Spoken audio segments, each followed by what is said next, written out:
everyone. Welcome to the Faith and Science Podcast. My name is Tyler Bublitz, and welcome back to the 19th Sunday after Pentecost for the week of September 30th, 2018. And I'm excited to have you here. I'm excited to get into this week, and I'm excited to take this in a much different direction than I think much of your working preacher or much of your discussions and commentaries is going to take this reading. But I'm really excited to have you here. I'm excited to get into this week's podcast. But before we do, I have to do my shameless plug for Working Preacher because they help me give me some directions between their commentaries, their discussions, and their Sermon Brainwaves podcast. If you haven't checked it out, I'd highly recommend at least taking a venture over there and seeing what they have to offer. But before we get into this week, we have to respond to the Twitter questions that we had last week. And our last week's Twitter question was, how welcoming are you and how good are you at welcoming the community at large? And for me, I kind of talked about this last week that with me adjusting to this new position up in Bemidji, I've been getting a full dose of that as I'm trying to wrap my head around all these new names, all these new people, and trying to figure out what am I doing as a youth minister, and trying to also do that same vibe. And I guess I wouldn't be the best person to ask on that and how I've been doing with that. I've been trying to do my best at being welcoming and trying to figure out what I'm doing. But it's one of those things I think it's good to be able to self-evaluate and start thinking about that critically. And it's one of those things it's so difficult with welcoming is I think it takes some time to help you understand how you're coming off to other people. And especially as being part of the light and being part of the people of God, we're supposed to be, I would argue, a welcoming people, trying to welcome in like Jesus did last week, picking up that child and placing it on his knee.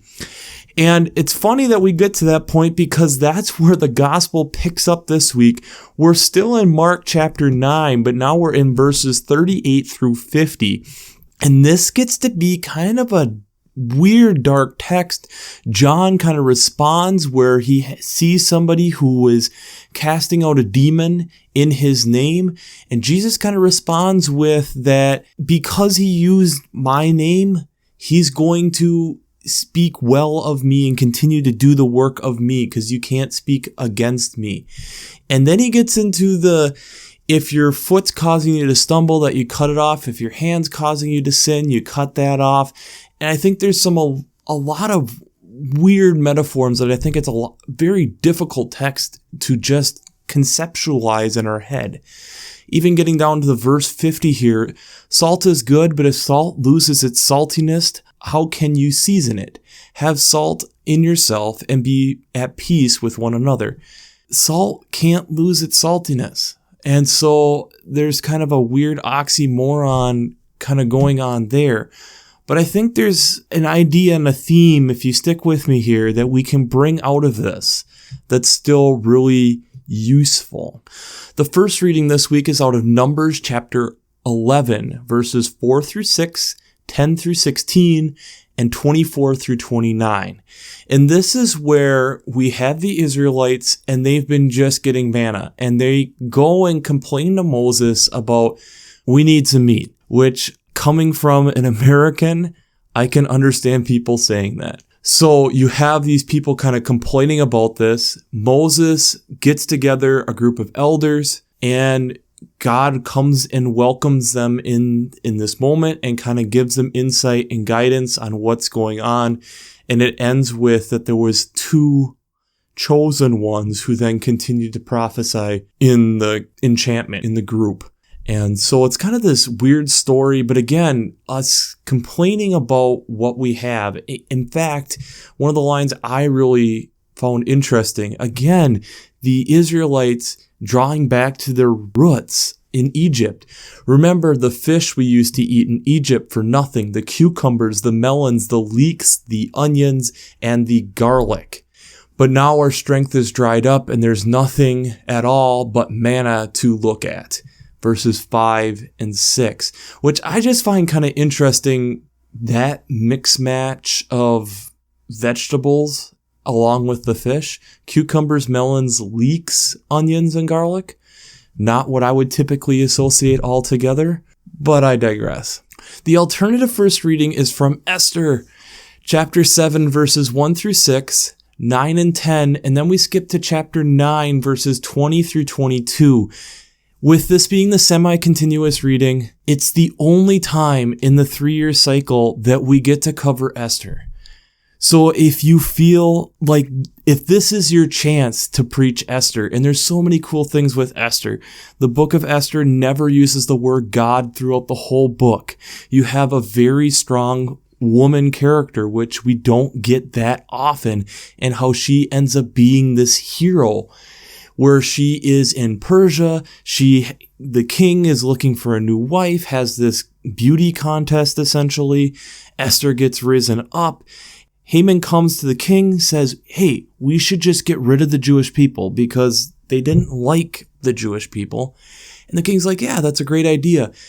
Esther then, with the encouragement from her cousin Malachi, because of the position that she's in, continues to kind of go through these obstacles of one, going into the presence of the king, which was a major no-no, and invited him to a banquet, and then eventually gets to the point where she admits to him that she is Jewish, and that she should save her people.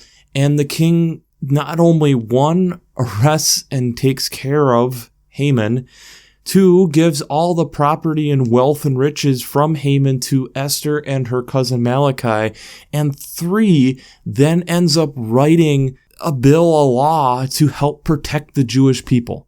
So it's a really cool book. If you have the time, if you're going through this, if you've been going through Solomon, or if you want to take a sidetrack, I think this is a great week to do that and talk about Esther. What a great book that we don't get to discuss that often.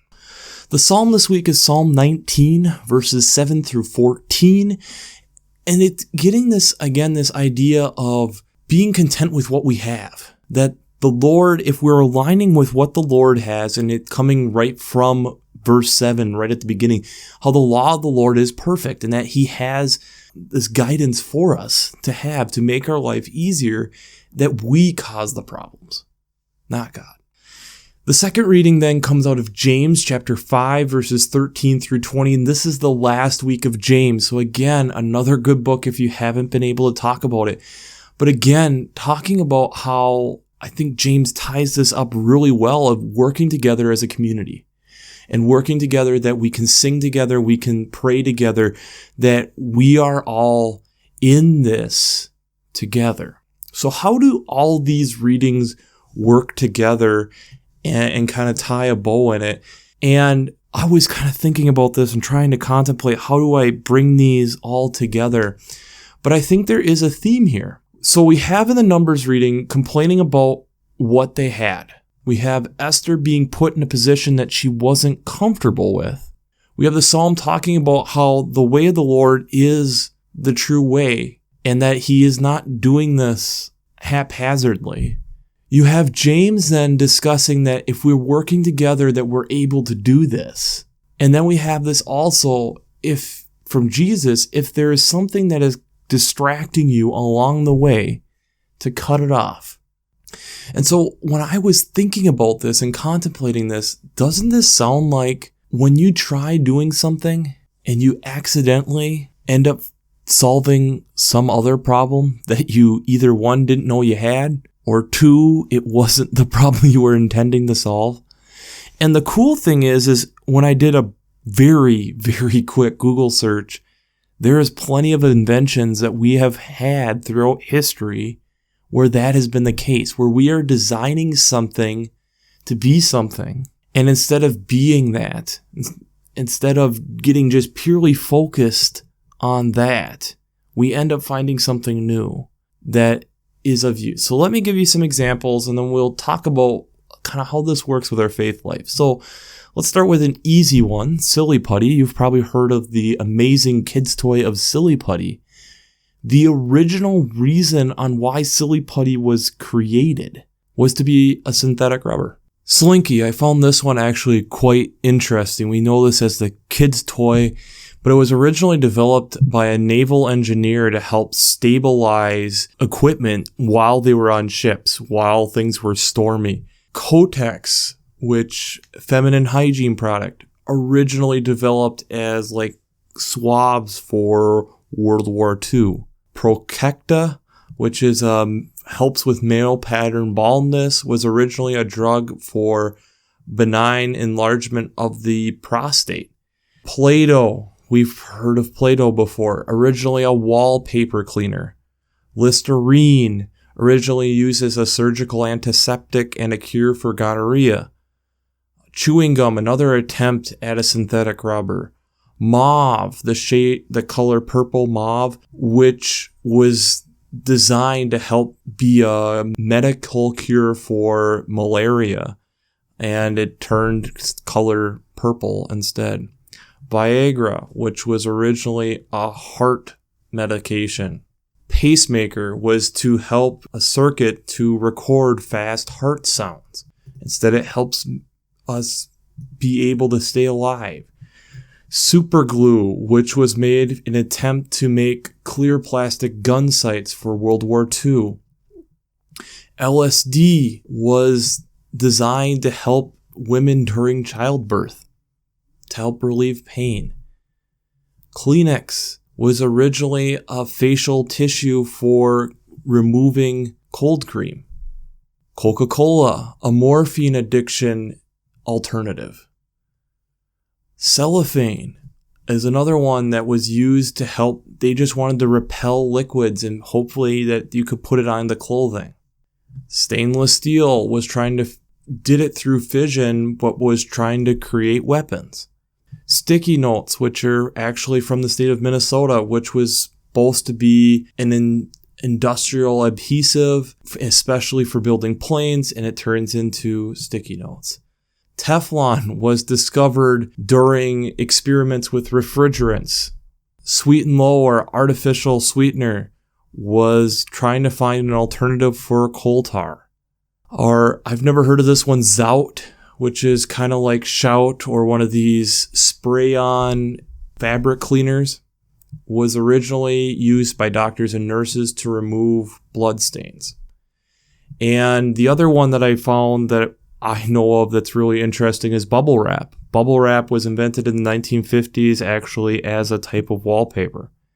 So when we're thinking about this and contemplating like what's going on, I think it's kind of flipping Jesus' message here and what he's talking about kind of on its head. If we're having something that's causing us to sin, to cut it off. And I would argue that when he's talking about this, he's maybe saying quit looking at it that way. Try something different. Look to a different site. And I think it ties in really well with the readings that we have. Like the manna from heaven, they complained they ended up getting quail out of it. But they were so focused on what they didn't have, they didn't realize what they did have. The alternative first reading with Esther being scared that she was been put into this position that so many Jews wish that they had been able to be in, and that she's female in a time where, sadly, females were not looked at as the same level as males, and has to then go and do something courageously go where no one else could, to be able to bring a message to the king that no one else could except her. Getting into this idea that's brought in the psalm that God has an idea, he has a motive, he is trying to be pure with us and trying to guide us and trying to move us in that.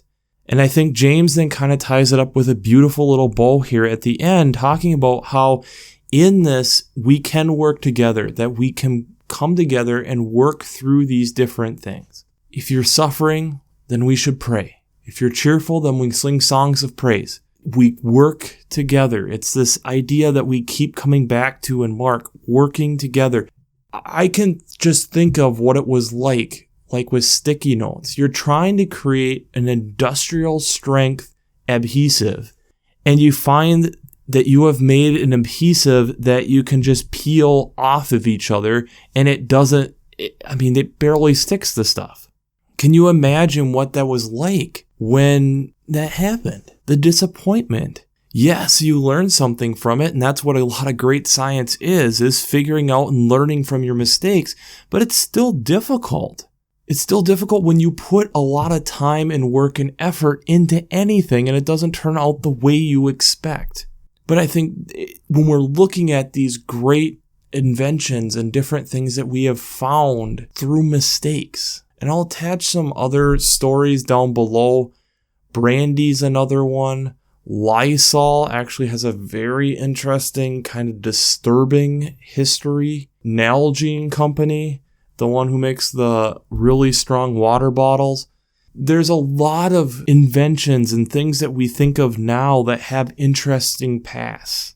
And that's where, when I'm looking at this, if it's causing you to sin, it's maybe because you're looking at it wrong. God has ideas and stuff. And that's the hard thing at times in science, is understanding when to let something go and when do we try working with what we have and when do we start fresh.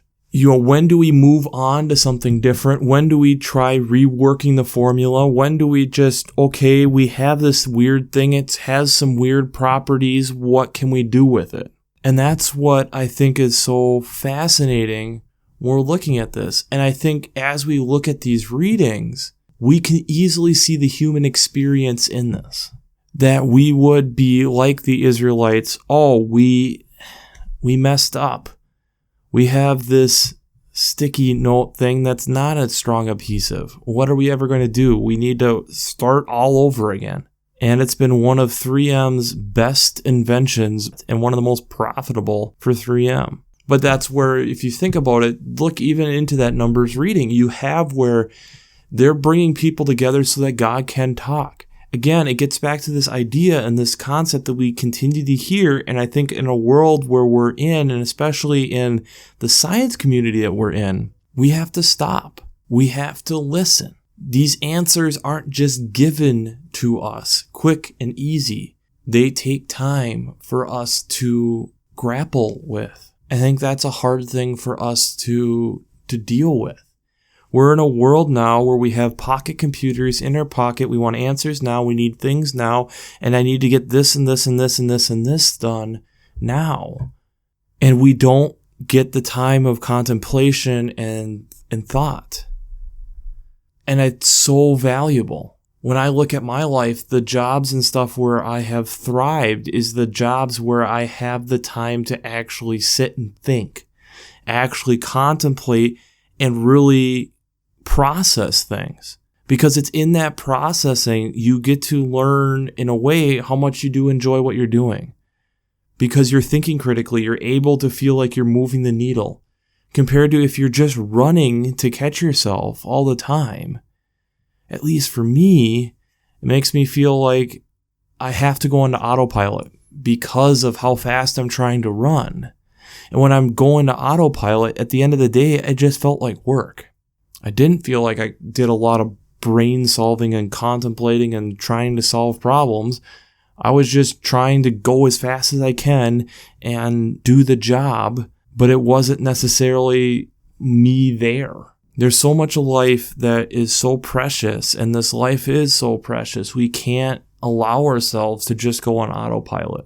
And that's a whole nother discussion for a whole nother day. And it's one of the things that, for me, as we're looking at worship, I think it's one of the things that we have to contemplate and make sure that we think about, is making sure that we don't just get to autopilot with service. Because the moment that we're in autopilot and we don't have an understanding and a deeper meaning of what we're doing, we're not thinking, and then we're not connecting, not only with God, but we're not connecting with the people around us. And suddenly it's not worship anymore. It's you pretty much doing a solitary prayer that you have memorized. And at times that's good, but I would say a consistent diet of that for most people is not necessarily the best thing. But I would say, as we're looking at these passages, we have to be able to take what we're given and understand that God has a purpose of what he is doing. He's putting us in these opportunities. He's guiding us. We just have to listen.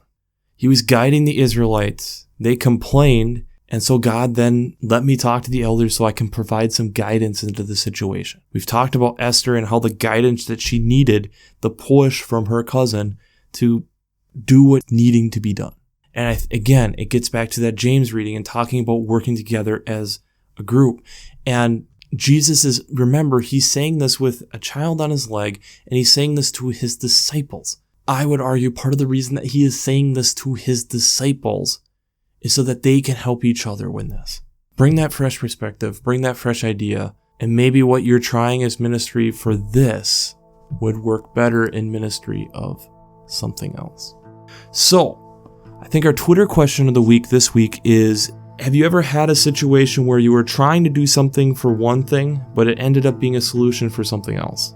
Did you have a problem that you had a solution, you tried making a solution for, but it ended up being a solution for another problem? That's a tough one, and I think that's one for me I'm going to have to think about a lot this week.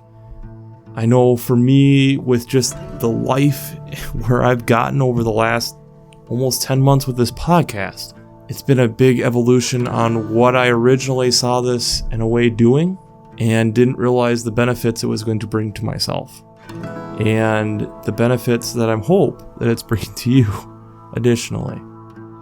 So I think there's a lot of things in life when we actually sit down and contemplate that they're there. But again, we have to listen, we have to contemplate, we have to trust that God is in these moments. So, we'll wrap this up as we always do. I pray God blesses you through your faith and amazes you through science.